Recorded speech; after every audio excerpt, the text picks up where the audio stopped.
I am now announcing a comprehensive review of the Income Tax Act 1961. The purpose is to make the Act concise, lucid, easy to read and understand.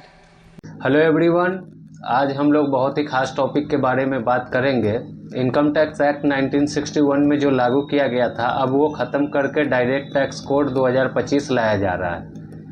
हमारे finance minister द्वारा अभी फ़िलहाल ही बोला गया है कि direct tax code 2025 का final draft 6 महीने के अंदर में आ जाएगा। मतलब फरवरी 2025 तक लाया जा सकता और फरवरी के बजट में पेश किया जा सकता है और 1 अप्रैल 2025 से इसको अप्लीकेबल कर दिया जाएगा। तो इस वीडियो में हम लोग 2 चीज़ देखेंगे। पहला कि डायरेक्ट टैक्स कोड में क्या क्या चेंजेस किया गया है as compare to income tax act, और दूसरा ये किस क्लास ऑफ पर्सन के लिए ज़्यादा फ़ायदेमंद है। सबसे पहले हम लोग ये जान लेते हैं कि क्या क्या चेंजेज डायरेक्ट टैक्स कोड में किया गया है as compare to income tax act. तो सबसे पहला चेंजेज ये है कि इनकम टैक्स एक्ट 1961 में 298 सेक्शन प्लस 14 शेड्यूल प्लस बहुत सारे section, sub section, clause, sub clause थे, जो कि डायरेक्ट टैक्स कोड में सिंप्लीफाई करके सिर्फ 22 शेड्यूल प्लस 319 सेक्शन डाले गए हैं। साथ ही साथ कोई sub section, clause, sub clause कुछ नहीं है।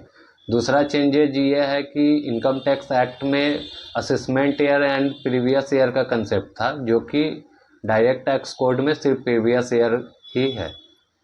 तीसरा चेंजेज ये है कि इनकम टैक्स एक्ट में 5 हेड्स ऑफ इनकम हुआ करता था, जैसे कि salary, house property, PGBP, capital gain, income from other source. अब डायरेक्ट टैक्स कोड में सिर्फ 2 हेड्स ऑफ इनकम है। पहला एम्प्लॉयमेंट इनकम, दूसरा other residuary income. Employment income में सैलरी वाले को कवर किया गया है और बाकी जो बच गया उसे अदर रेसिडुअरी इनकम के हेड में कवर किया गया। चौथा चेंजेस जो है वो कैपिटल गेन हेड्स में है। मतलब इनकम टैक्स एक्ट में कैपिटल गेन को स्पेशल इनकम माना जाता था और उस पर स्पेशल रेट ऑफ टैक्स लगाकर टैक्सेबल किया जाता था।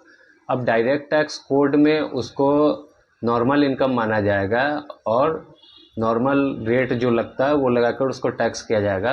अगर कंपेयर किया जाए तो डायरेक्ट टैक्स कोड में कैपिटल गेन हेड्स में ज़्यादा टैक्स देना पड़ जाएगा as compare to income tax act.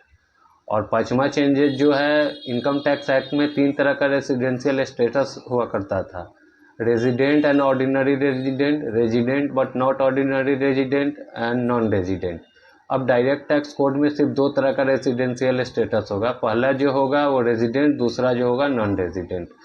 और छठा चेंजेज जो है वो यह है कि इनकम टैक्स एक्ट में टीडीएस जो काटा जाता था वो सेक्शन वाइज इनकम पे काटा जाता था। जिस सेक्शन में जितना इनकम होगा उसका स्पेशल रेट ऑफ टैक्स वहाँ पे मेंशन हुआ करता था, उस रेट से काटा जाता था। अब डायरेक्ट टैक्स कोड में ऑलमोस्ट एवरी इनकम पर टीडीएस काटा जाएगा और यहाँ अभी भी पॉलिटिकल पार्टी के इनकम को एग्जेम्प्ट किया। दूसरा जो हम लोगों का क्वेश्चन था कि डायरेक्ट टैक्स कोड किस क्लास ऑफ पर्सन या व्यक्ति के लिए ज़्यादा फायदेमंद साबित होगा, तो इसका आंसर ये है कि direct tax code salary class के पर्सन के लिए ज़्यादा बेनिफिट दे रही है। मतलब सैलरी क्लास का जो पर्सन होगा उसका टैक्स रेट सिग्निफिकेंटली रिड्यूस किया जाएगा।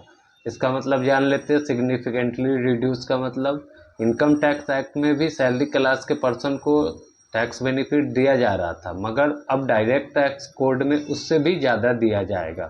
तो ये था आज का हमारा टॉपिक। अगर आप लोगों को वीडियो अच्छा लगा है तो वीडियो को ज़रूर से लाइक, शेयर, सब्सक्राइब करें, साथ ही साथ अपने दोस्तों के साथ शेयर करें।